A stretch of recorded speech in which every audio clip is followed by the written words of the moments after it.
Hello, my loves. This is Annette of AnnetteLeonard.com, coming back with Chronic Wellness. I'm recording this just a couple of days before Thanksgiving, and I am thinking about those of us with chronic illness who are going to be alone at the holidays. And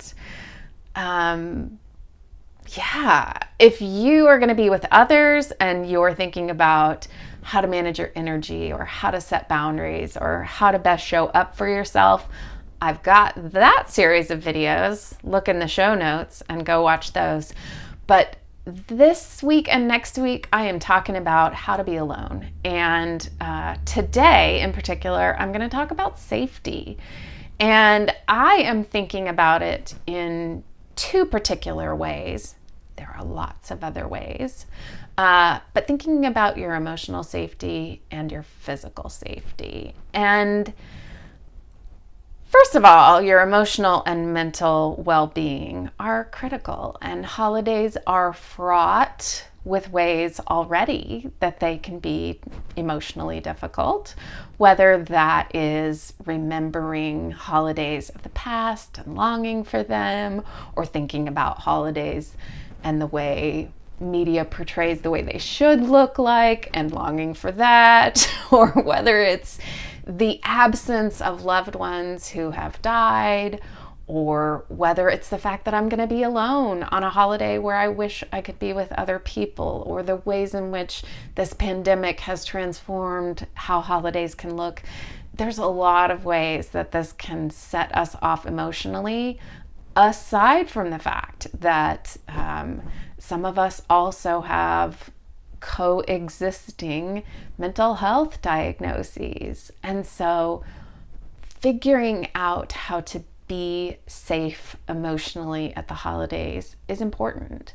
And that can be as small as setting up ways that I am going to reach out to others, or setting up plans with others to reach out to me.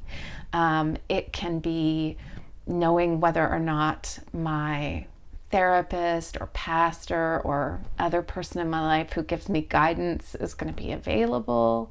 It can be setting up a safety plan with someone if I need that because I have suicidal thoughts. So making sure that you are clear and careful about your plan for emotional safety is paramount. The second thing is your physical safety. And if you're alone for a few hours, maybe that's something that you've come to negotiate before and you know how to do. But if you're alone for a few days and you haven't done that before, it's important to think ahead so that you are safe. And for those of you with chronic illness who live alone all the time, man, we could learn a lot from you. And if you are willing to share in your comments below some of your tips for navigating your life safely alone, I would be so grateful for some of your wise words. But what I will say is, for myself, I'm about to be alone at the holidays for a long stretch of time. And the kinds of things I'm thinking about are, I'm going to call someone before I get into the shower and arrange that I'm going to call them again at the end of the shower, because those are really dangerous times for me. And I need somebody to know if I haven't gotten out of the shower to come check on me.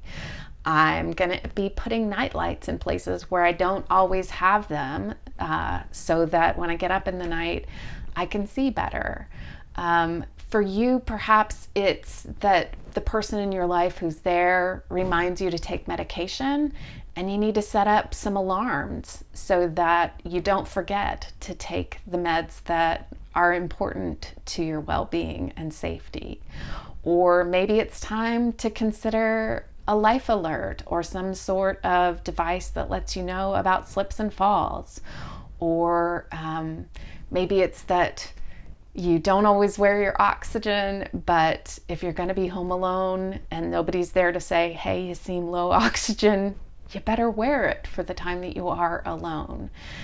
I come from a family of planners, and so I certainly was raised with the maxim: you either plan to fail to plan, or you plan to fail. And I think that when it comes to our safety, just it requires some work on the front end, and that work pays off when we are successful on the back end. And being able to do it while I'm in it is never as successful as being able to do it ahead of time. So start now, folks. Think about how it's going to be if you're going to be alone, and how you can do that successfully. Make a list of the potential threats or obstacles or ways in which your safety could break down, and start to come up with the potential buffers or supports that you need to make sure that doesn't happen. And as ever, I'd love to hear from you about what those are, or what plans you've put in place, or what things are keeping you safe during this holiday season. And I'll be back at you next week to chat more about the idea of how to create a better and happier holiday experience when you are on your own. So look forward to that. And in the meantime, thanks for being here and spending a little time with me. And until we're together again, be well.